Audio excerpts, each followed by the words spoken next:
तो शुरू करते हैं आज की क्लास। सभी बच्चे जुड़ चुके हैं। जो बच्चे अभी अभी जुड़े हैं वो भी अपना नाम कमेंट बॉक्स में कमेंट कर दें। देखिएगा, बहुत सारे बच्चे वीडियो लिंक पूछते हैं, तो उन बच्चों को मैं बताना चाहूँगा कि देखिए, यूट्यूब पर मेरा सवाल मैथमेटिक्स केवल एक ही यूट्यूब चैनल है। आप मेरा सवाल मैथमेटिक्स लिख कर सर्च करोगे तो हमारा चैनल आपके सामने होगा, और वहाँ पर आपने होम में जाना, होम में आपको सभी वीडियो मिल जाएगी और लाइव वीडियो भी आपको वहीं पर दिखाई देगी। और याद आप दूसरा काम ये करें कि आप नोटिफिकेशन, चैनल के नोटिफिकेशन पर जाए और उसको बेल आइकन को प्रेस कर दें, तो जैसी कोई लाइव वीडियो आएगी तो उसका नोटिफिकेशन आपको मिल जाएगा। या कई बार क्या होता है कि एकदम मेरा मूड बन जाता है, प्लान नहीं होता है लाइव वीडियो देने का, तो उसका भी नोटिफिकेशन आपको मिल जाएगा यदि आप चैनल के बेल आइकन को प्रेस करोगे और नोटिफिकेशन को ऑन कर दोगे, तो आपको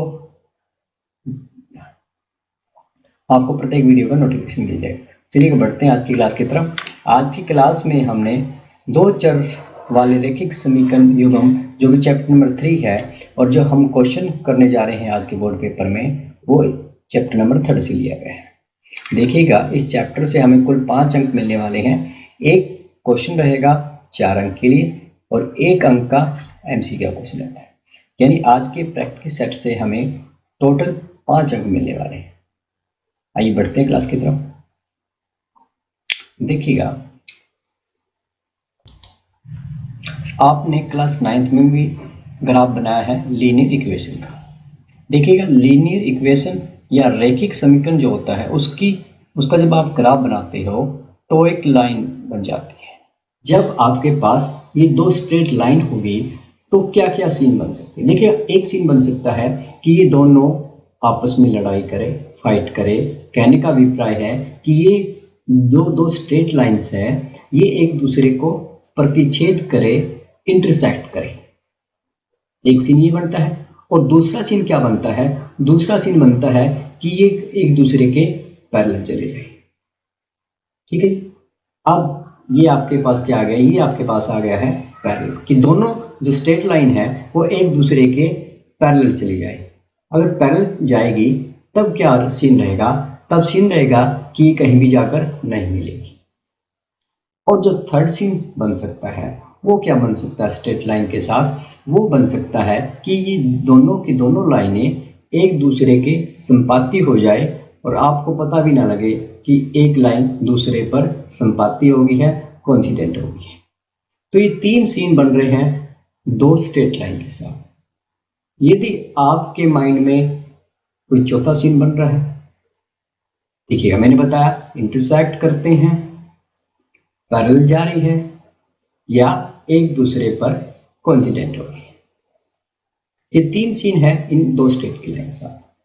यदि आपको लगता है कि इन 3 सीनों के अलावा कोई चौथा सीन भी क्रिएट हो सकता है तो प्लीज कमेंट बॉक्स में बताएं, उनको स्पेशल इनाम दिया जाएगा। तो ये तीनों सीन समझ में आ गए हैं। इन्हीं तीनों सीनों पर एग्जाम में क्वेश्चन पूछे जाते हैं, एक एक नंबर के एमसीक्यू।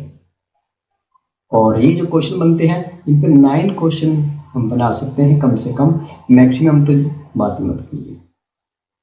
हर साल चारों कोडों में इन्हीं पर क्वेश्चन पूछे जाते हैं। चलिएगा बढ़ते हैं क्लास की तरफ। अब आपके पास दो लीनियर इक्वेशन दी हुई है, दो रैखिक समीकरण दिए हुए हैं। ये समीकरण आपके पास है a1x प्लस में b1y प्लस में c1 इज इक्वल टू 0, और दूसरा लीनियर इक्वेशन दी हुई है a2x प्लस में b2y प्लस में c2 इज इक्वल टू 0। अब देखिएगा, इन चीज़ों का आपको पता ही है कि a1, b1 और c1 क्या है। ये सभी क्या होते हैं? सभी होते हैं आपके रियल्स नंबर। इसी प्रकार a2, b2 और c2 भी आपके क्या है? ये भी हमारे रियल्स नंबर है। और x और y आपके क्या रहते हैं? x एंड y क्या है आपके पास? ये है आपके पास वेरिएबल है, जिसको हिंदी में क्या बोला जाता है? जिसको हिंदी में बोला जाता है चर। चलिएगा पढ़ते हैं नेक्स्ट कॉन्सेप्ट की तरफ। अब आपके पास दो लीनियर इक्वेशन दी हुई है और पहला केस बता रहा है कि जब इनका ग्राफ आपने खींचा, उस ग्राफ में आपने पाया कि दोनों लाइंस जो है वो क्या कर रही है, एक दूसरे को इंटरसेक्ट कर रही है। अब इंटरसेक्ट कर रही है तो ये किसी भी क्वार्टर में हो, मान लीजिए हम फर्स्ट की बात करते हैं। अब ये आपके पास एक लीनियर इक्वेशन है, ये दूसरी है, दोनों ने एक दूसरे को इंटरसेक्ट किया है। जब इंटरसेक्ट किया है तब वैल्यूज क्या आएगी। अब आपने क्या किया, अब आपने इस बिंदु से एक्स एक्सिस पर परपेंडिकुलर ड्रा कर दिया है, और इसी प्रकार आपने क्या किया, इस बिंदु से आपने वाई एक्सिस पर परपेंडिकुलर ड्रा कर दिया है।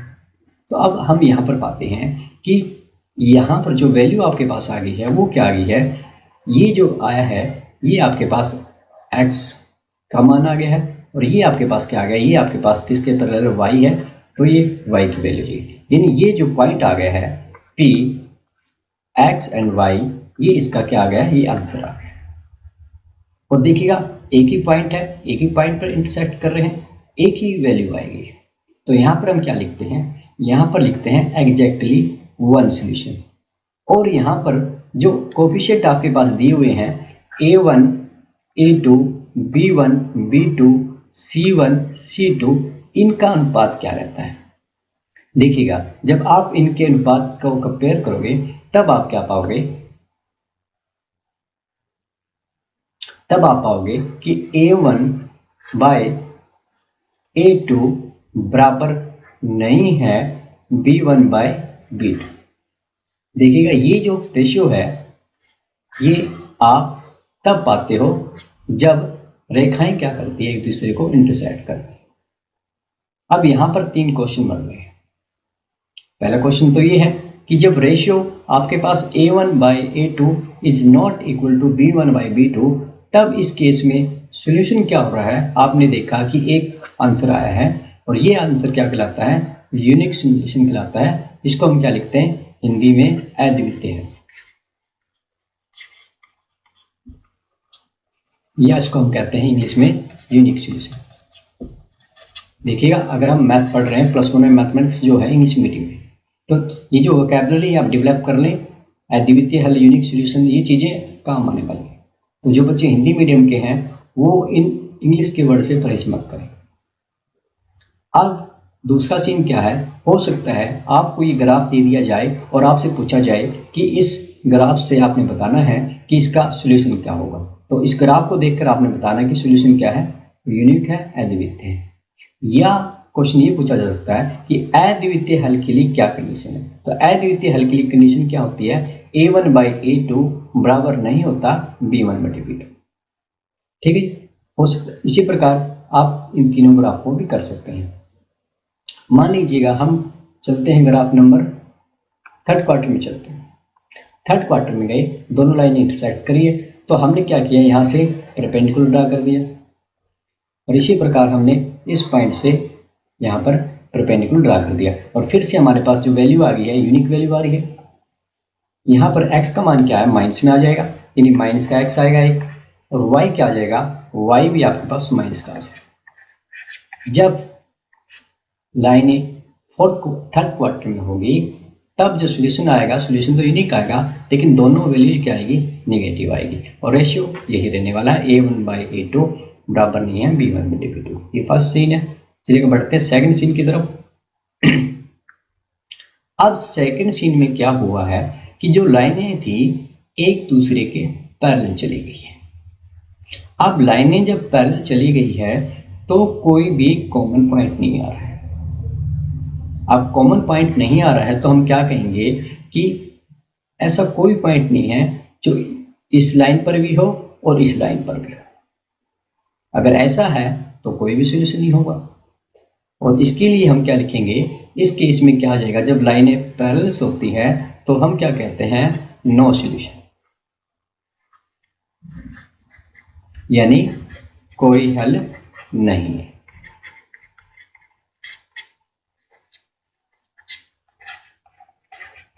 और इसका जो कोएफिशिएंट है a1 by a2, b1 by b2, c1 by c2, इनका रेशियो क्या रहता है। और यहाँ पर जो कोएफिशिएंट है a1 बाई a2, बराबर हो जाता है B1 बाई B2 के। ये कोएफिशिएंट का रेशियो बराबर हो जाता है, लेकिन ये जो रेशियो होता है बराबर नहीं होता C1 बटे C2। तो क्या सीन बनेगा कि ये जो लाइंस हैं ये पैरेलल हो जाती है और कोई भी सोल्यूशन नहीं होता। ये जो क्वेश्चन है एक एक अंक के लिए एग्जाम में पूछे जाते हैं। कई बार आपको कंडीशन दे दी जाती है तो हमें बताना होता है कि इसका सोल्यूशन क्या होगा, और कई बार वो पूछ लेते हैं कि कोई हल नहीं है के लिए कंडीशन बताए। यह आपको ग्राफ दिखा दिया जाता है और पूछा जाता है कि दिए गए ग्राफ में डायग्राम में समीकरणों का हल क्या होगा। ठीक है जी, पढ़ते हैं नेक्स्ट सीन की तरफ। अब थर्ड सीन में क्या हुआ, देखिए थर्ड सीन में हम देख रहे हैं कि जो लाइनें हैं एक दूसरे पर संपाती हो गई। अब संपाती हो गई है तब क्या होगा, तब कितने कॉमन पॉइंट आपके पास बनने वाले हैं। देखिएगा ये केवल पार्ट है पूरी लाइन का। आपने क्या किया, जितने भी पॉइंट आपने लिए 100 मेनी पॉइंट्स आप ले सकते हो। जहां तक लाइन चलती जाएगी आप पॉइंट लेते जाओगे, इनफाइनाइट पॉइंट्स हो गए। अब किसी भी पॉइंट से आपने क्या किया, मान लीजिए आपने ये पॉइंट लिया और इस पॉइंट से आपने क्या किया, परपेंडिकुलर ड्रा कर दिया। यहां से आपने परपेंडिकुलर ड्रा कर दिया है, आपने ये पॉइंट लिया और यहां से आपने परपेंडिकुलर ड्रा कर दिया। फिर आपने इसी बिंदु से आपने y एक्सिस ड्रा कर दिया। अब यहाँ पर वैल्यू क्या आई है, देखिए आपने यहाँ पर वैल्यू मान ली है कि ये आपके पास वैल्यू जो आई ये आपकी आ गई है x1 वैल्यू और ये आपके पास आ गई y1। देखिए हमने एक पॉइंट कंसीडर किया है। इसी प्रकार अगर हम सेकंड पॉइंट ले लें, मान लीजिए आपने ये पॉइंट लिया, अब ये पॉइंट लिया हमने, फिर यहाँ से परपेंडिकुलर ड्रा कर दिया। परपेंडिकुलर ड्रा किया हमने x एक्सिस पर और इसी प्रकार हमने ड्रा कर दिया है y एक्सिस पर। ठीक है जी, तब क्या होगा, फिर से आपके पास क्या आ गया है, यहाँ पर x1 की जो वैल्यू आई है वो क्या आ गई है, यहाँ पर x की वैल्यू आ गई है x2 यहाँ से लेकर यहाँ तक, और y की वैल्यू सेम आ गई है, यानी दूसरा पॉइंट हो गया। एक सोल्यूशन आपने पहले निकाला x1 y1 और फिर आपने निकाला है p x2 और y1। इसी प्रकार आप पॉइंट कंसीडर करते जाओगे और आपके पास क्या आ जाएंगे, मैनी सोल्यूशन आते जाएंगे। अगर इन्होंने 2 पॉइंट कंसीडर किए तो 2 वैल्यू आ गई है। आप इसी प्रकार किसी भी क्वार्टर में आप लेते हो तो आप पाते हैं कि 100 मेनी कॉमन पॉइंट्स। अब मान लीजिएगा आप लाइनें इस प्रकार ड्रा है तब भी आंसर सेम आने वाला है। देखिए मान लेते कि ये लाइन एक आपकी चली गई है और दूसरी जो लाइन है वो भी इसी के ऊपर संपाती हो गई है, कोइंसिडेंट हो गई है, तो वो इस प्रकार इस पर जा रही है। अब यहाँ पर देखिएगा आप, फिर से लाइन संपाती है तो कॉमन पॉइंट्स क्या रहे हैं, आपके पास 100 मेनी कॉमन पॉइंट्स। देखिए ये पूरी लाइंस का केवल पार्ट है, सेगमेंट है ये, और ये लाइन कहाँ तक जाएगी, इनफाइनाइट तक जाएगी। तो इनफाइनाइट कॉमन पॉइंट्स आते जाएंगे और इसलिए इसका हल जो होता है, सोल्यूशन क्या हो जाता है, वो हम कहते हैं इनफाइनाइट सोल्यूशन। अब आप ये पॉइंट कंसीडर करोगे तो यहाँ से आपने फिर परपेंडिकुलर ड्रा करना है। मान लीजिए आपने ये पॉइंट लिया, यहाँ से आपने यहाँ पर परपेंडिकुलर ड्रा कर दिया, तब आपके पास y की वैल्यू आ गई है, और इसी प्रकार यहाँ पर ड्रा किया तो आपके पास x की वैल्यू आ गई। फिर आपने इस पॉइंट को पकड़ा, यहाँ से फिर परपेंडिकुलर ड्रा किया आपने, तब आपके पास y की वैल्यू आ गई है, और यहाँ पर परपेंडिकुलर ड्रा किया तो x की वैल्यू आ गई।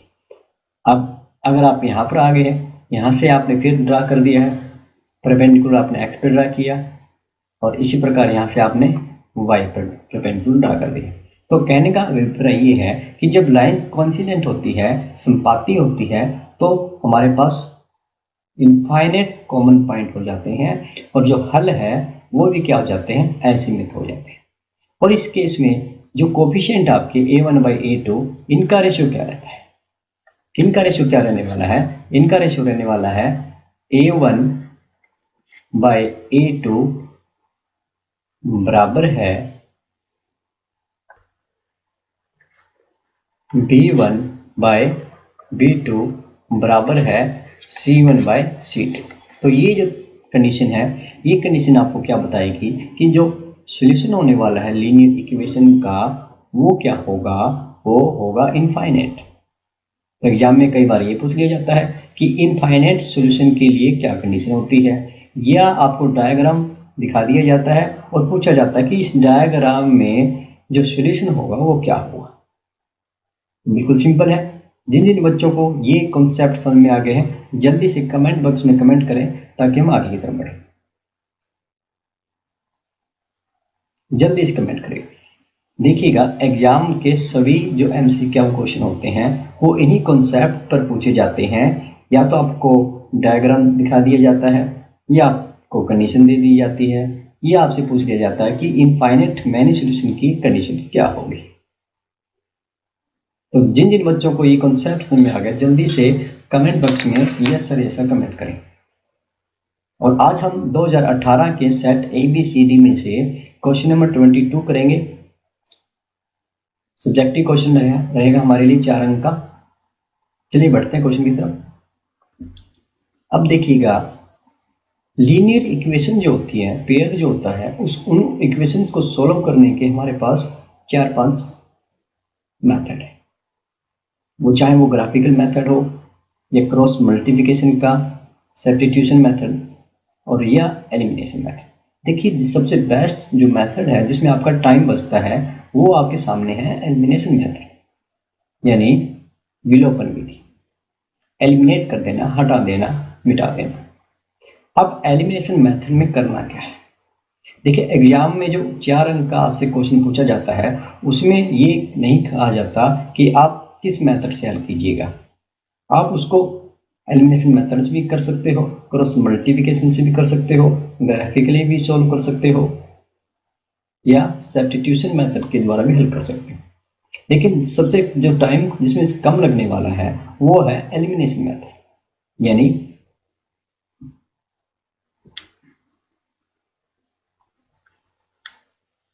ये आपके पास क्या होता है, ये होता है विलोपन विधि।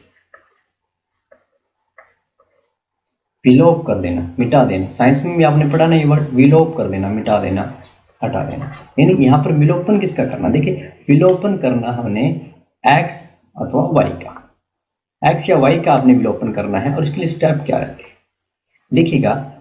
अब या आप x को लो या y को लो, एक आपने लेना है। अब x मान लीजिए आपने x लिया है। अब यहाँ पर x का जो कोफिशिएंट है वो आपके पास क्या है, वो है a1। और यहाँ पर x का कोफिशिएंट क्या है, यहाँ पर आपके पास x का कोफिशिएंट है 8। ठीक है, यानी गुणा। कोफिशिएंट को क्या कहते हैं बच्चों, गुणा कहते हैं। अब ये कोफिशिएंट बराबर कब हो जाएंगे, x का कोफिशिएंट a1 और इस x का कोफिशिएंट a2 दोनों बराबर कब हो जाएंगे। क्या हो अगर मैं इस कोफिशिएंट को a2 से गुणा कर दूं, इस x वाले कोफिशिएंट को मैंने क्या किया, a2 से मल्टीप्लाई कर दी, तो ये क्या हो गया, a2 a1x प्लस में a2 b1y प्लस में a2 c1 is equal to 0। इसी प्रकार अब अगर मैं इस इक्वेशन नंबर 2 को मैं क्या करूं, इक्वेशन नंबर 2 को मैं a1 से मल्टीप्लाई कर दूं, तब मेरे पास रिजल्ट क्या आएगा, a1 a2x प्लस में a1 b2y प्लस में a1 c2 बराबर 0। अब आप यहाँ देखिए, यहाँ पर क्या हो गया, x के जो गुणांक है ये दोनों आपस में क्या हो गए हैं, बराबर हो गए। ठीक है, अब बराबर हो गए हैं। अब क्या हो अगर मैं इनको घटा दूं, जब मैं इनको घटाऊंगा तो दोनों कैंसिल हो जाएंगे और हमारे पास जो इक्वेशन बचेगी वो y में रह जाएगी। ठीक है, जब x को हमने हटा दिया तो ये क्या हो गया, x का विलोपन हो गया। आप चाहो तो y का विलोपन कर सकते हो, तो आपने y के कोएफिशिएंट को मल्टीप्लाई कर देनी है। y का देखिए यहाँ पर आप क्या करोगे, इसमें b1 को आप क्या करोगे, b1 को आपने यदि मल्टीप्लाई कर दी है b2 से, b1 को आपने क्या किया, b2 को आपने b1 से और b2 को b1 से मल्टीप्लाई करोगे तो ये कोएफिशिएंट बराबर हो जाएंगे और यहाँ पर आपका y का एलिमिनेशन हो जाता है। तो सिंपल मेथड है। चलिए बढ़ते हैं क्वेश्चन की तरफ। अब 2018 के सेट ए में क्वेश्चन क्या पूछा है कि निम्नलिखित समीकरणों को हल कीजिए। 0.2x प्लस में 0.3y इज इक्वल टू 1.3 और जो दूसरी लीनियर इक्वेशन है वो क्या है 0.4x प्लस में 0.5y इज इक्वल टू 2.3। अब सबसे पहले आपने क्या करना, सबसे पहले आपने इनको इक्वेशन 1 एंड 2 का नाम देना। ये आपके पास इक्वेशन 1 है और ये आपके पास इक्वेशन 2 है। और जो हम मेथड अप्लाई करने वाले हैं वो अप्लाई करने वाले हैं एलिमिनेशन मेथड। चलिएगा, सबसे पहले आप क्या करें, इसको सिंपलीफाई करें, सिंप्लीफिकेशन में लिखें आपको। अब क्या है कि 0.2 को मैं क्या लिख सकता हूँ, इसको मैं लिख सकता हूँ 0.5 हटा दिया तो मेरे पास 10 आ जाएगा, ये मेरे पास 2/10 हो गया। सिमिलरली ये क्या हो जाएगा, ये मेरे पास हो जाएगा 3/10y इज इक्वल टू 13/10। अब इसको हमने सिंप्लीफाई किया तो हमारे पास क्या है, इसको सिंप्लीफाई किया तो हमारे पास क्या 10 कैंसिल हो गया। तो सिंपल इक्वेशन जो बनी वो क्या बनी है, वो आपके पास बन गई है 2x प्लस में 3y इज इक्वल टू 13। ठीक है, 10 आपका कैंसिल हो गया है एलसीएम में। ये आपने नाम दे देना इस इक्वेशन को इक्वेशन नंबर 3। ठीक है, सिमिलरली इस इक्वेशन नंबर 2 को हम क्या लिख सकते हैं, इसको हम लिख सकते हैं 4/10x प्लस में 5/10y इज इक्वल टू 23/10। ठीक है, अब इसको सिंप्लीफाई करने पर इक्वेशन जो बनेगी वो क्या आ जाएगी, वो आपके पास आ जाएगी 4x प्लस में 5y इज इक्वल टू 23। ये इक्वेशन नंबर 4 आ गई। ठीक है, अब हमने जो मेथड अप्लाई करना है वो क्या है, वो है आपका एलिमिनेशन मेथड। अब एलिमिनेशन मेथड में मैंने आपको बताया था या तो आप क्या करें, या तो आप x के कोएफिशिएंट अथवा y की कोएफिशिएंट बराबर करें। देखिए यहाँ पर x का कोएफिशिएंट 2 है और यहाँ पर x का कोएफिशिएंट 4 है। अब दोनों को बराबर करना है तो सिंपल काम क्या रहेगा, अगर हम इसको 2 से मल्टीप्लाई कर दें, 2x को 2 से मल्टीप्लाई किया तो 4 हो जाएगा, इन दोनों कोएफिशिएंट बराबर हो जाएंगे और इसको हमने किसी से मल्टीप्लाई करने की जरूरत नहीं रहेगी। अगर आप y के कोएफिशिएंट बराबर करना चाहते हो तब क्या है, अगर आप y के कोएफिशिएंट बराबर करना चाहते हो तो देखिए ये 3 है ये 5 है, दोनों का एलसीएम क्या है, दोनों का एलसीएम 15 है, 3 और 5 का। तो इसको आपको 5 से मल्टीप्लाई करनी पड़ेगी और इसको आपको 3 से मल्टीप्लाई करनी पड़ेगी, इन काम अपना बढ़ जाएगा। इसलिए हम क्या करते हैं, हम x के कोएफिशिएंट बराबर कर लेते हैं। 2 और 4 का जो एलसीएम होता है वो 4 होता है, इन दोनों को हमने 4 बनाना है।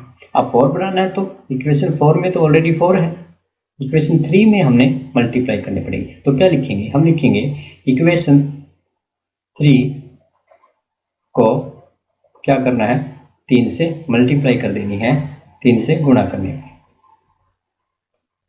तो गुणा करने पर हमारे पास क्या आ जाएगा, गुणा करने पर हमारे पास आ गया 4x प्लस में 6y इज इक्वल टू, वो क्या हो जाएगा 2 से मल्टीप्लाई कर रहे हैं तो ये आपके पास आ गया 26। इसको आपने इक्वेशन नाम 5 दे देना है। ठीक है जी, अब आप 3 को भूल जाए, अब आप 4 और 5 को देखें। 4 और 5 में हम क्या पा रहे हैं, हम पा रहे हैं कि x के जो कोएफिशिएंट है वो क्या हो गए, बराबर हो गए। देखिए ये x 4x, ये भी 4x है। अब क्या करें, क्या हो अगर इक्वेशन 4 माइनस 5 कर दिया जाए, इक्वेशन 4 माइनस इक्वेशन 5 करने पर। अब ये प्लस है तो ये आपके पास माइनस हो जाएगा, ये प्लस है तो ये भी माइनस हो जाएगा, ये प्लस है तो माइनस हो जाएगा। और इसको सोल्व किया तो क्या आया, 4x माइनस में 4x किया तो ये 0 कैंसिल हो गया, 5y माइनस में 6y तो माइनस का क्या आ जाएगा, y आ जाएगा, इज इक्वल टू 23 और माइनस का 26 है तो ये क्या आ जाएगा माइनस के 3, माइनस से माइनस कैंसिल हो गया। तब हमारे पास y का मान क्या आ जाएगा, y का मान आपके पास आ गया है। ठीक, अब एक मान हमारे पास आ चुका है। अब हम y की वैल्यू इक्वेशन 3, 4, 5 कहीं भी रख सकते हैं। चलिएगा, इक्वेशन 3 में अगर हम y की वैल्यू रखें तब क्या होगा, y का मान इक्वेशन 3 में रखने का। ठीक है जी, इक्वेशन 3 में हमने रखा, तब क्या होगा 2x प्लस में 3। अब y नहीं है, y हमारे पास 3 है, बराबर आ गया है 13, यानी 2x प्लस में 9 इज इक्वल टू 13। और 2x का मान क्या आ गया, 2x का मान आपके पास आ जाएगा 13 माइनस 9 दैट इज 4। या हम कहेंगे कि 2x आपके पास 4 आ गया है और x आपका 4 डिवाइड बाई 2 दैट इज 2, और x का मान आपके पास क्या आ गया, 2 आ गया। अब हमारे पास दोनों आंसर आ चुके हैं, x का मान 2, y का मान 3। ये जो क्वेश्चन है एग्जाम बोर्ड में 4 अंक के लिए पूछा गया है। अब देखिए 4 अंक के लिए पूछा गया है तो हमें आंसर की वेरिफिकेशन भी आनी चाहिए कि हमने इतना काम किया, क्या ये आंसर सही है या गलत है। उसके लिए आपने क्या करना है, उसके लिए आपने इक्वेशन 3 या 4 में x और y की वैल्यू रख देनी है। मान लीजिएगा आप इक्वेशन 4, 5 या 3 जिस मर्जी में हम वैल्यू रखें। मान लीजिए हमने इक्वेशन 3 में वैल्यू रखी है 2x, x का मान हमने निकाला है 2 प्लस में 3, और y की वैल्यू हमने क्या निकाली है, y की वैल्यू हमने निकाली है 3। सोल्व किया तो हमारे पास क्या आ गया 4 प्लस में 9 दैट इज 13, और इसकी जो राइट साइड है वो भी 13 है। इस प्रकार हमारा आंसर ठीक आ रहा है। अब ये आपने सिर्फ इक्वेशन 3 में नहीं, दोनों ही इक्वेशनों में रख के वेरीफाई करना है। अब इक्वेशन 4 में भी आपने यही रखना है और वेरीफाई करना है, तब आपका आंसर फाइनल होगा। अब यहाँ भी रख लेते हैं 4x और x का मान हमने 2 निकाला है, प्लस में 5, और y की वैल्यू हमने क्या निकाली, y की वैल्यू 3 निकाली। तो ये हमारे पास क्या आ जाएगा 8 प्लस में 15, तो ये क्या हो गया 23 हो गया। तो राइट हैंड साइड 23। कहने का अभिप्राय ये कि 4 अंक के लिए हमने इतना काम किया है तो आंसर की जांच जरूर करें। ये क्वेश्चन 4 अंक के लिए पूछा जाता है। अब हम अगर इसके शॉर्ट ट्रिक की बात करेंगे, शॉर्ट ट्रिक क्या होगी, ये इक्वेशन को हम फिर से लिख लेते हैं। देखिएगा शॉर्ट ट्रिक क्या है। देखिए आपने x का मान अगर निकालना है, x आपका क्या होगा r/α, ठीक है, r/α। अभी r क्या है, अल्फा क्या है, ये जानते हैं। जो आपके पास इक्वेशन आपने सोल्व की है, सिंप्लीफाई करने के बाद आई है, हम उस इक्वेशन पर जाते हैं। हमारे पास इक्वेशन 3 एंड इक्वेशन 4 है। अब इक्वेशन 3 एंड 4 में से x का मान अगर आप निकालना चाहते हो तो वो क्या आ जाएगा r/α। अब r/α क्या देखिएगा, आपने क्या किया r आपने कैसे लिखना है, यूं करके ये घुमाया और ये आपका r हो गया, ठीक है। r क्या है, x को आप छोड़ दो, y और कांस्टेंट जो है उनके बारे में बात करनी है, r आपने यूं कर देना है, ठीक है। और अल्फा है उसके बारे में बाद में बात करेंगे, पहले x का मान, r का मान निकालते हैं। x आपका क्या गया r क्या देखिएगा 3 की गुणा आपने 23 से करनी है, 2 गुणा में 23 और फिर घटा का निशान लगाना है। फिर क्या करना है 5 की गुणा आपने 13 से की, ये आपने लिख देना है, 13 5 65 हो गए। अब डिवाइड कर देना है अल्फा से। अब अल्फा क्या होगा, इनको आप छोड़ दीजिएगा, और इनको आप छोड़ दें तो ये जो है यहाँ पर आपका मान निकलेगा यूं करके यूं, ये अल्फा है, ठीक है। एक बार आप प्रैक्टिस करोगे ना, बिना प्रैक्टिस नहीं आएगा, प्रैक्टिस करें आ जाएगा। ये आपका क्या आ गया, अल्फा आ गया। अब अल्फा का मान क्या देखिए 3 जहाँ से शुरू किया है, स्टार्टिंग पॉइंट से आपने शुरू करना का, यहाँ से शुरू हुआ यूं जाकर यूं ऊपर गया फिर नीचे आया, यानी 3 की गुणा आपने 4 से करनी है। 3 चौके 12, घटा का निशान लगाना है, 3 चौके 12 घटा में, अब इस पॉइंट पे आ गए 2 5 10, तो इस प्रकार आपने लिख देना। तो हल किया तो हमारे पास क्या आ जाएगा 23 दिया 69, 65 माइनस में 12 में 10 किया तो 2 आ गया, यानी 4/2। हल किया तो आपके पास 2 आ गया। ये शॉर्ट ट्रिक है, ठीक है। ये आपके पास क्या है, ये आपके पास है शॉर्ट ट्रिक। यदि क्वेश्चन 1 अंक के लिए पूछ जाता है तो ये आपने सारी कहानी करने की जरूरत नहीं है, आप आर बटे अल्फा कर दें। ठीक है जी। 1 नंबर का क्वेश्चन अगर आपसे एमसीक्यू भी पूछ लिया जाए सिंपल इक्वेशन देकर, तो आपने x बराबर है आर बटे अल्फा वाला कॉन्सेप्ट लगा देना है। अब आप ध्यान रखना है कि r क्या आएगा। ठीक है, r देखें r कैसे बना है, एक बार फिर बताना चाहूंगा। r देखो यहां से शुरू होगा, यहां गया और यूं घूम के यूं चला गया। ठीक है, 3y कोएफिशिएंट लेने 3 की गुणा 23 से और फिर घटा देना है 5 की गुणा 13 से करके, ये आपके पास आ गया है r। और फिर आपने क्या करना है, फिर आपने अल्फा की बात करनी है। अब अल्फा देखिए यहां से शुरू होएगा, यूं जाएगा, 3 की गुणा 4 से होगी, घटा 2 इंटू 5। ठीक है, तो आपका आंसर आ जाएगा। ये शॉर्ट ट्रिक है आपके लिए यदि क्वेश्चन 1 अंक के लिए पूछ लिया जाता है। चलिए बढ़ते हैं नेक्स्ट क्वेश्चन की तरफ। नेक्स्ट क्वेश्चन 2018 सेट के ए कोड का एमसीक्यू क्वेश्चन है।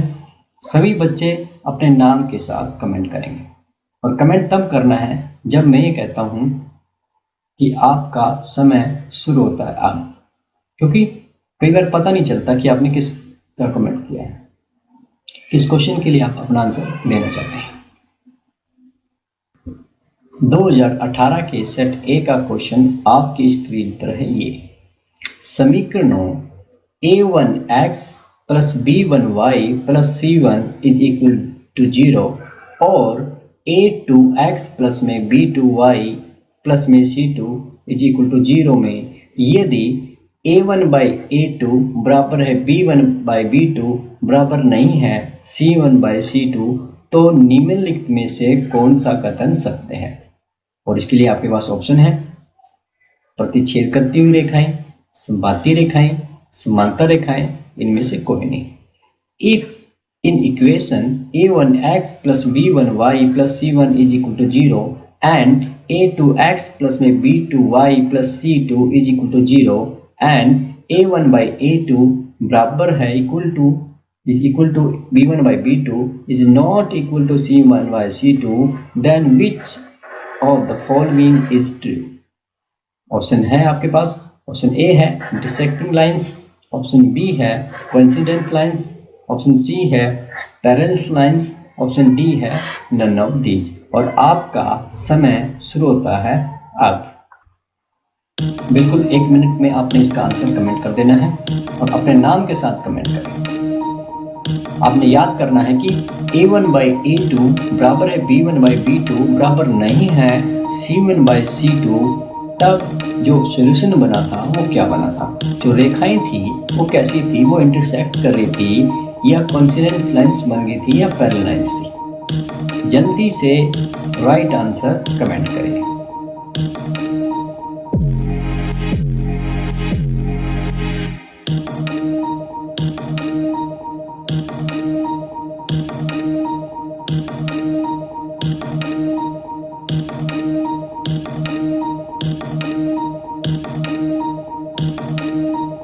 जल्दी से अपने नाम के सामने कमेंट कर दें, केवल 10 सेकंड मात्र रहती है आपके पास। सही आंसर कमेंट करें और इसी के साथ आपका समय समाप्त होता है। तो इसका जो राइट आंसर है वो है ऑप्शन सी पैरेलल लाइंस। इसका जो राइट आंसर बन रहा है वो है पैरेलल लाइंस। बिल्कुल सिंपल था। चलिए बढ़ते हैं नेक्स्ट क्वेश्चन की तरफ। तो जिन जिन बच्चों ने राइट कमेंट किया उन सभी बच्चों को वेरी गुड है। चलिए बढ़ते हैं नेक्स्ट क्वेश्चन की तरफ। निम्नलिखित समीकरणों को हल कीजिए। बड़ा सिंपल क्वेश्चन है। देखो बच्चों, क्या आप इसको कर सकते हैं? यदि आप इसको कर सकते हैं तो हम नेक्स्ट क्वेश्चन की तरफ बढ़ेंगे। तरीका वही मेथड वही रहेगा, एलिमिनेशन मेथड। सिंपल है, सबसे सिंपल है। चलिए बढ़ते हैं 2018 सेट के एमसीक्यू क्वेश्चन की तरफ। 2018 का एमसीक्यू क्वेश्चन आपकी स्क्रीन पर है। ये यदि a1x प्लस में b1y प्लस में c1 इज इक्वल टू 0 और a2x प्लस में b2y प्लस में c2 इज इक्वल टू 0 में यदि a1 बाई a2 बराबर है B1/B2 बराबर है C1/C2, तो निम्नलिखित में कौन सा सत्य है? और इसके लिए ऑप्शन है, ऑप्शन ए है प्रतिच्छेदी रेखाएं, ऑप्शन बी है संपाती रेखाएं, ऑप्शन सी है समांतर रेखाएं, ऑप्शन डी है इनमें से कोई नहीं। If in equation a1x plus में b1y प्लस में c1 is equal to 0 and a2x plus में b2y प्लस में c2 is equal to 0, a1/a2 is equal to b1/b2 is equal to c1/c2, then which of the following is true? Option D में आपके पास, option a है intersecting lines, option b है coincidence lines, option c है parallel lines, option D है none of these. और आपका समय शुरू होता है अब। जल्दी से इसका राइट आंसर कमेंट करें और आप ध्यान करें कि a1/a2 बराबर है b1/b2 बराबर है c1/c2। तब जो रेखाएं थी उनका ग्राफ, उनका डायग्राम कैसा बनना था? क्या वो प्रतिच्छेदी रेखाएं थी या संपाती रेखाएं या समांतर या इनमें से कोई? अब तीन में से एक केस तो है ही आपके पास। जो राइट आपको लग रहा है उसको आप अपने नाम के साथ कमेंट करें। 30 सेकेंड आपकी जा चुकी है, जल्दी से राइट आंसर कमेंट कर दें।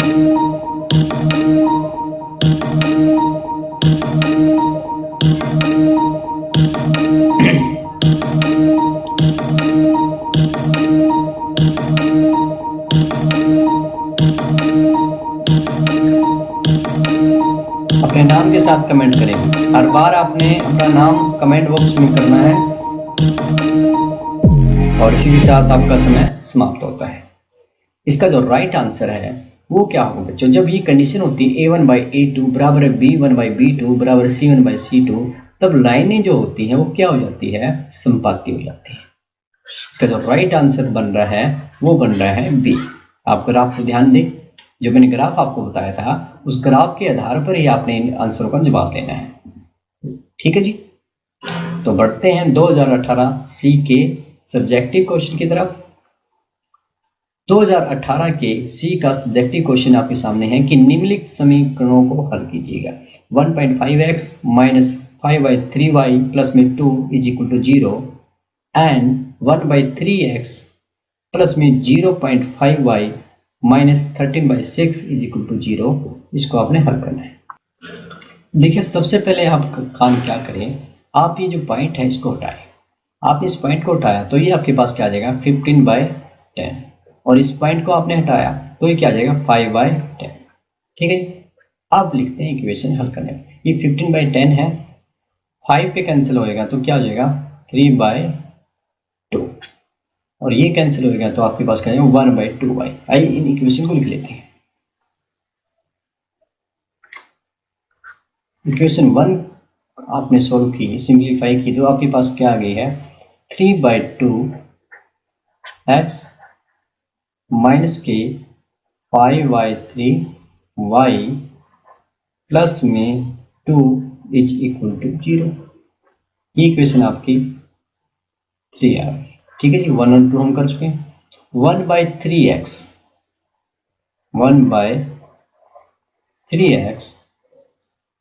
प्लस में ये 5/10 है, कैंसिल किया तो 1/2y रह जाएगा। 1/2y minus 13/6 is equal to 0। ये आपके पास इक्वेशन नंबर 4 आ गई। ठीक है जी, अब हम एलिमिनेशन मेथड लगा रहे हैं तो हम क्या करते हैं? x अथवा y के जो कोफिशिएंट होते हैं उनको बराबर करते हैं। अब यहाँ पर जो कोफिशिएंट है वो क्या बन रहे हैं? देखिएगा, यहाँ पर है आपके पास 3/2x और ये है आपके पास 1/3x। हम चाहते हैं कि ये जो कोफिशिएंट है 3/2 और 1/3 बराबर हो जाए। अब इनको बराबर कैसे कर सकते हैं? देखिएगा, यहाँ पर 3 और 1 का आपने ऐसे लिया तो वो क्या आ जाएगा? वो आपके पास 3 आ जाएगा। ठीक है, 3 और 1 का एलसीएम जो आएगा वो क्या आ जाएगा? 3 आएगा। तो इन दोनों को हम क्या बनाएंगे? 3 बनाएंगे। 3 बनाने के लिए इसको तो हम किससे मल्टीप्लाई करेंगे 1 से, और इसको 3 बनाने के लिए करेंगे हम मल्टीप्लाई 3 से। तो आपका देखें ये 3 हो गया, ये भी 3 हो गया। अब 2 और 3 का एलसीएम क्या है? 2 और 3 का जो एलसीएम है वो आपके पास 6 है, यानी इस 2 को हम किससे मल्टीप्लाई करें? इसको मल्टीप्लाई कर देंगे 3 से, और इस 3 को हम मल्टीप्लाई कर देंगे 2 से। तब हमारे पास जो रिजल्ट आया है वो क्या आ जाएगा? वो रिजल्ट हमें पता चलेगा कि दोनों जो है बराबर होंगे। यदि कैंसिल किया तो हमारे पास क्या आ गया 1/2x, और यहाँ पर कैंसिल किया तो क्या आ गया हमारे पास 3 से 3 कैंसिल हो गया, तो क्या बच गया 1/2x। तो अब देखिएगा दोनों के कोएफिशिएंट क्या हो गए हैं? x के कोएफिशिएंट बराबर हो गए। अब वही काम यहाँ हम करने वाले हैं। हम क्या करेंगे देखिएगा, इक्वेशन 3 को हमने मल्टीप्लाई कर देना है, ठीक है, और 4 को भी मल्टीप्लाई करना है। मल्टीप्लाई किससे करना देखिएगा, 3 और 1 का एलसीएम लिया तो क्या आ गया 3 आ गया। अब 3 बनाना है एलसीएम दोनों के कोएफिशिएंट को, तो ये 3 है, इसको तो हम 1 से मल्टीप्लाई करेंगे, और ये 1 है तो इसको हम किससे मल्टीप्लाई करेंगे? इसको हम 3 से मल्टीप्लाई करेंगे। 2 को मल्टीप्लाई किया आपने 3 से, और 3 को मल्टीप्लाई किया 2 से, तो ये हमारे पास रिजल्ट आ गया। यानी इक्वेशन 3 को हम 1/3 से और इक्वेशन 4 को 3/2 से मल्टीप्लाई करने जा रहे हैं। आइए मल्टीप्लाई करते हैं। मल्टीप्लाई जब 1/3 से थ्रू आउट मल्टीप्लाई होगा तो हमारे पास हल क्या आ जाएगा 3/2x, इसकी मल्टीप्लाई हम करेंगे 1/3 से। चलिए इसको दूसरे तरीके से लिख लेते हैं ताकि आप कन्फ्यूजन ना हो। 3/2 की मल्टीप्लाई करेंगे 1/3 से, ये है x लगे, माइनस में 5/3 और मल्टीप्लाई करेंगे 1/3 से, ये आपके पास y आ गया, प्लस में 1/3 इंटू में 2। ठीक है, सिंपल कर दिया है। इसको हल कर लेते हैं और लिख लेते हैं कि ये क्या हल होकर क्या बनने वाला है। इसको हल किया तो हल करने पर हमारे पास क्या आ गया है, वो बराबर आ गया है 3 से 3 कैंसिल हो गया, यानी ये आपके पास क्या आ गया 1/2x, और यहाँ से हल किया तो क्या आ गया माइनस के 5/9y प्लस में 2/3 इज इक्वल टू 0, क्योंकि 0 दिया हुआ है यहाँ पर। इसी प्रकार अब इसको मल्टीप्लाई करते हैं। यहाँ पर 3/2 से मल्टीप्लाई करने जा रहे हैं, यानी 1/3 इंटू में 3/2x प्लस में 1/2, और इसकी मल्टीप्लाई आपने करनी है 3/2y से, माइनस 3/2 इंटू में 13/6, और फिर लिख देना है बराबर है। इसको हल करेंगे, हल करने पर हमारे पास क्या आ जाएगा, हल किया तो हल हमारे पास आ गया है 3 से 3 कैंसिल हो गया 1/2x, और यहाँ से प्लस का 3/4 y, और इसको हल किया तो आपका जो 6 है वो 3 से कैंसिल हो गया, तो ये हो गया माइनस के 13/4 इज इक्वल टू 0। अब देखिएगा x के कोएफिशिएंट दोनों बराबर हो गए हैं 1/2। अब क्या करेंगे, हमने इसको इक्वेशन 4 का नाम दे देना है और इसको इक्वेशन नंबर 5 का नाम देना है। अब क्या करेंगे, अगर क्या हो इक्वेशन 4 - 5 कर दें, सॉरी ये आपके पास इक्वेशन जो बनी है 3 और 4 हमारे पास पहले ही आ चुकी है, और इसका जो नाम दे देंगे हम इक्वेशन 5 और 6। ये आपके पास इक्वेशन 5 आ गई है और ये आपके पास इक्वेशन 6 आ गई। ठीक है, इक्वेशन 5 और 6। अब कोएफिशिएंट बराबर हो गए हैं। क्या हो अगर इक्वेशन 5 माइनस इक्वेशन 6 कर दें, इक्वेशन 5 माइनस इक्वेशन 6 कर दें। अब ये प्लस है 1/2x, अब प्लस का है तो ये माइनस हो जाएगा, ये प्लस का 3/4 है तो ये आपका माइनस हो जाएगा, और ये माइनस का 13/4 है तो ये आपके पास प्लस होने वाला है। चलिएगा हल करते हैं।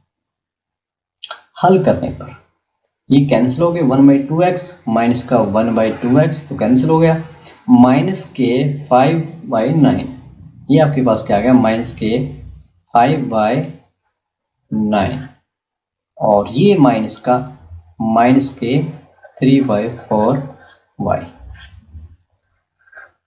और यहाँ से हल करने पर क्या आया, यहाँ पर हल किया तो वो हमारे पास आ गया है 2/3 प्लस का 2/3, और ये माइनस था अब प्लस हो गया तो ये क्या आ जाएगा, प्लस के 13/4। ठीक है जी।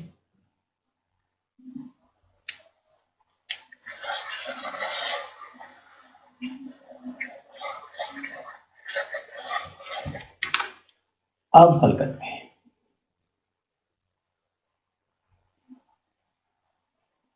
अब यहाँ पर 9 और 4 का एलसीएम 36 आ गया, 9 और 4 का एलसीएम दिया तो हमारे पास 36 आ गया। 36 को आपने 9 से डिवाइड किया 4 आ गया, 5 से मल्टीप्लाई की तो माइनस का 20 हो गया, माइनस में 36 को आपने 4 से डिवाइड किया तो 9 हो गया, और 3 से मल्टीप्लाई की तो माइनस का 27 हो गया, और साथ में आपको लगा देनी है y। ठीक है जी। अब ये बराबर 0 पे है।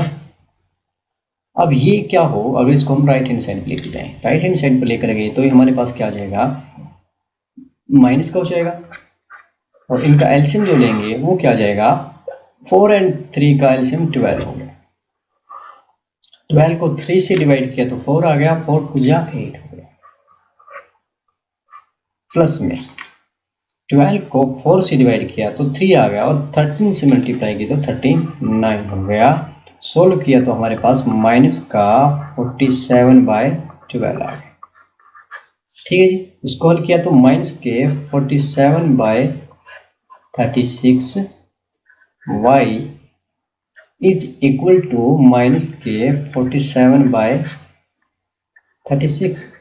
y का मान क्या आ रहा है, क्या y का मान हम निकाल पा रहे हैं, y का मान क्या आ जाएगा, 47 से 47 कैंसिल हो गया, 36 से 36 कैंसिल हो गया, सॉरी यहाँ पर एलसीएम जो है वो 12 है, 36 नहीं है, ये आपके पास क्या है 12 दिया हुआ है। इसको हल कर ठीक कर लेते हैं भी। एलसीएम आपके पास है 12।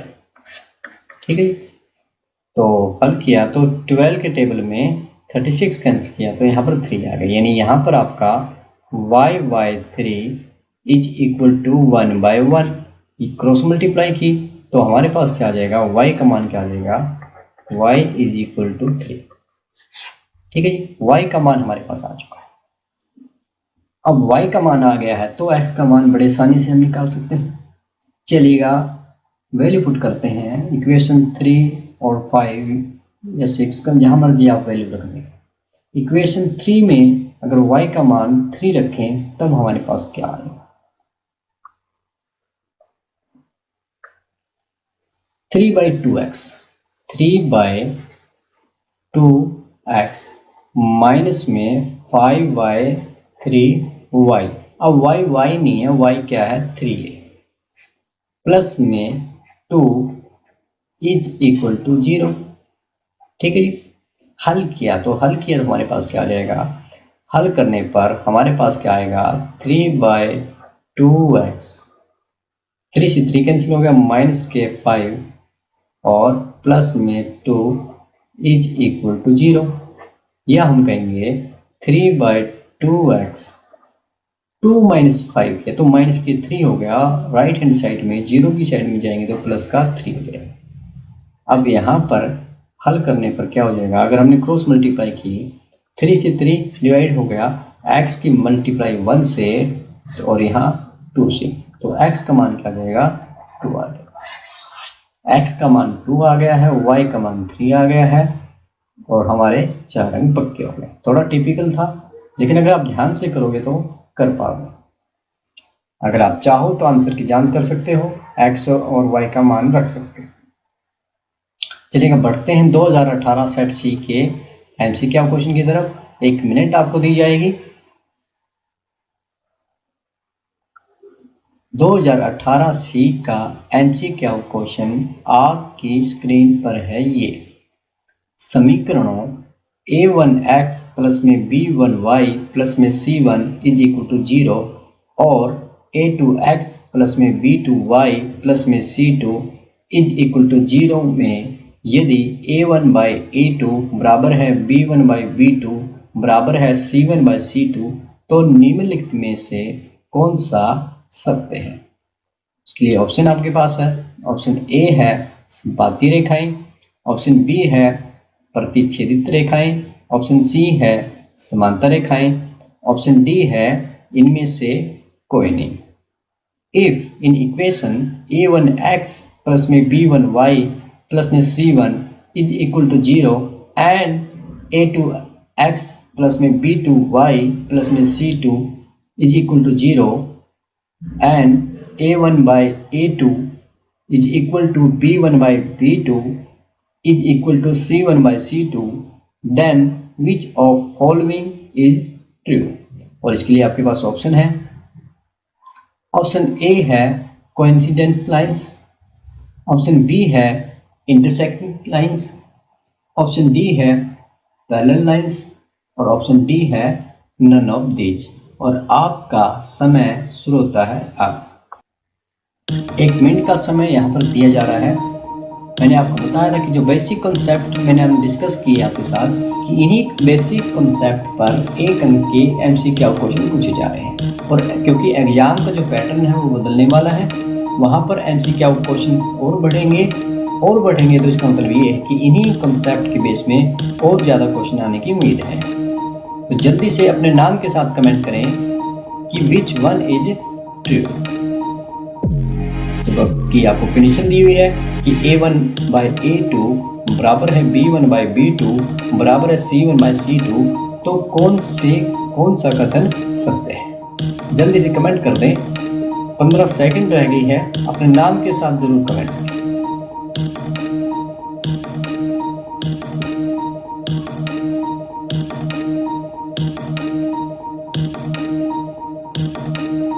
और इसी के साथ आपका समय समाप्त होता है। अब इसका जो राइट आंसर है वो है ऑप्शन ए, यानी कोइंसिडेंस लाइंस। तो जिन बच्चों ने ऑप्शन ए कमेंट किया है उन सभी बच्चों को वेरी गुड है कि उनको बेसिक कॉन्सेप्ट समझ में आ रहे हैं। तो इसी प्रकार आप कमेंट करते रहें। बढ़ते हैं 2018 सेट डी की तरफ। निम्नलिखित समीकरणों को हल कीजिएगा। √2x प्लस में √3y is equal to 0 and √3x minus √y is equal to 0। Solve the following equation. अब फिर से वही क्वेश्चन है। यहाँ पर कॉन्सेप्ट अपना वही रहने वाला है। कॉन्सेप्ट क्या है कि आपने इसको इक्वेशन नंबर 1 का नाम दे देना है और इसको आपने इक्वेशन नंबर 2 का नाम दे देना है। अब आपकी मर्जी है, आप चाहो तो x के कोएफिशिएंट बराबर कर सकते हो, आप चाहो तो y के कोएफिशिएंट बराबर कर सकते हो। चलिए मान लेते हैं कि हम इक्वेशन में x के कोएफिशिएंट बराबर करना चाहते हैं। अब √2 है और ये आपका √3 है। अब इनको हम बराबर करना चाहते हैं तो इसको हम क्या करेंगे, इक्वेशन 1 को हम क्या करेंगे √3 से मल्टीप्लाई कर देंगे और इसको हम क्या करेंगे √2 से मल्टीप्लाई कर देंगे। तो दोनों हमारे पास क्या आ जाएंगे √6 और √6 हो जाएंगे। आइए मल्टीप्लाई करके लिखते हैं। चलिएगा मल्टीप्लाई करते हैं। अब इसको हल किया तो क्या आ गया √6x प्लस में √3 इंटू √3 करेंगे तो वो आपके पास क्या बनेगा, वो 3 बन जाएगा इज इक्वल टू 0। और ये आपने इक्वेशन 3 का नाम दे देना है। इसको हल किया तो हमारे पास क्या आ गया √6x और मल्टीप्लाई कर रहे हैं √2 से, तो ये क्या हो जाएगा आपके पास √16 हो गया। देखिएगा ये आपके पास √16 हो जाएगा और ये आपके पास बन जाएगा। तो इसको आपने लिख देना है -k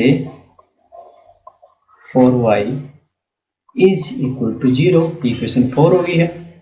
इक्वेशन 3 - 4 करेंगे तो क्या आएगा, इक्वेशन 3 - 4 किया तो कैंसिल हो गए हैं। ये आपके पास क्या आ गया 3y, क्योंकि माइनस कर रहे हैं तो ये आपके पास ये माइनस हो जाएगा, माइनस वाला प्लस हो जाएगा। तो हल करने पर क्या आएगा 3y प्लस में 4y इज इक्वल टू 0, यानी क्या कहेंगे कि 7y इज इक्वल टू 0। अब देखिएगा 7y इज इक्वल टू 0। अब 7 तो 7 है, 7 तो 7 है, लेकिन 7 को किससे मल्टीप्लाई करूं 0 आए, तो हम क्या कहेंगे कि y का मान 0। अब y का मान 0 है तो y का मान आप रख दो। आपने इक्वेशन 3 में y का मान 0 रखा तो क्या आ जाएगा √6x प्लस में 3y को 0 रखा तो ये हमारे पास 0 हो जाएगा, यानी √6x इज इक्वल टू 0 हो गया। ये तो 0 हो गया आपके पास। अब यहाँ पर आप क्या करोगे, यहाँ पर आप क्या करोगे, देखिए x की मल्टीप्लाई है √6 से और आंसर आ रहा है 0। अब √6 तो 0 है नहीं, इसका मतलब x 0 हो जाएगा। तो यहाँ पर x और y दोनों की जो वैल्यू है वो 0 आएगी। तो बड़ा सिंपल क्वेश्चन पूछा गया था 4 अंक के लिए 2018 के सेट डी की तरफ बढ़ते हैं, एमसीक्यू क्वेश्चन की तरफ। 2018 के डी सेट का एमसीक्यू क्वेश्चन आपकी स्क्रीन पर है। ये समीकरण a1x प्लस में b1y plus c1 is equal to 0 और a2x प्लस में b2y plus c2 is equal to 0 में यदि a1 बाई a2 बराबर नहीं है b1 बटे b2 तो निम्नलिखित में कौन सा सत्य है। ऑप्शन दिए हुए आपके पास, ऑप्शन ए है संपाती रेखाएं, ऑप्शन बी है प्रतिच्छेदी रेखाएं, ऑप्शन सी है संपाती रेखाएं, ऑप्शन डी है इनमें से कोई नहीं। If in equation a1x plus में b1y plus c1 is equal to 0 and a2x plus में b2y plus c2 is equal to 0 and a1 by a2 is not equal to b1 by b2 then the which of the following is true। और इसके लिए आपके पास option है, option a है parallel lines, option b है intersecting lines, option c है coincidence lines, option D है नन ऑफ दीज। समय शुरू होता है आप जल्दी से राइट कमेंट कर दें। आज का लास्ट एमसीक्यू क्वेश्चन 2018 सेट की डी के लिए। और आज कल हम क्लास नहीं कर पाए क्योंकि कोई टेक्निकल प्रॉब्लम रही जो सॉल्व नहीं हो पाई थी। तो जल्दी से आज के एमसीक्यू क्वेश्चन को कमेंट करें अपने नाम के साथ। इसका जो सही आंसर है वो क्या होगा यदि a1 बाई a2 बराबर नहीं है b1 बाई b2 के। जल्दी से राइट आंसर कमेंट कर दें। टर्न काफी बढ़ती जा रही है, मात्र 20 सेकेंड और है आपके पास। जल्दी से इसका राइट आंसर कमेंट कर दें।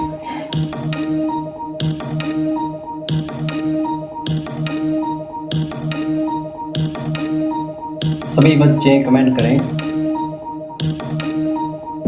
और इसी के साथ आपका समय समाप्त होता है। इसमें कंडीशन क्या है कि a1 बाई a2 बराबर नहीं है b1 बटे b2, यानी शुरू के जो स्टार्टिंग रेशियो है उन्हीं की ही आपस में लड़ाई होगी है। आपस में लड़ाई होगी तो मैंने आपको बताया था कि ये जो रेखाएं होती हैं ये कैसी होती है बच्चों, ये रेखाएं अपनी प्रतिच्छेदी होती है। ठीक है जी, जब शुरू में फाइट होगी है दोनों बराबर नहीं आ रहे रेशियो तो ये आपकी क्या होगी है प्रतिच्छेदी रेखाएं होगी है। जो सॉल्यूशन होता है वो क्या होता है इंडिविजुअल होता है। तो ये थी आज की क्लास। आज की क्लास आपको कैसी लगी हमें ज़रूर कमेंट करके बताएं और और जिन बच्चों के पास वीडियो लिंक नहीं पूछता है वो हमारे मेरा सवाल मैथमेटिक्स यूट्यूब पर जाकर सर्च करें और वहाँ पर जो अपना बेल आइकन होता है उसको आप प्रेस कर देंगे तो जैसे ही कोई लाइव वीडियो आती है और जिसका आपको लिंक नहीं मिला है तो वो लिंक अपने आप आपके यूट्यूब चैनल पर आ जाता है और जिससे आपको पता चल जाता है कि जो हमारी क्लास लाइव चल रही है। तो सभी बच्चे आज ये काम ज़रूर करें। जिन बच्चों ने अभी तक चैनल सब्सक्राइब नहीं किया है वो सब्सक्राइब कर लें और बेल आइकन को प्रेस करना ना भूलें ताकि लाइव वीडियो का नोटिफिकेशन आपके पास आता रहे। आज के लिए इतना ही। शुभ रात्रि। घर पर रहें, सुरक्षित रहें।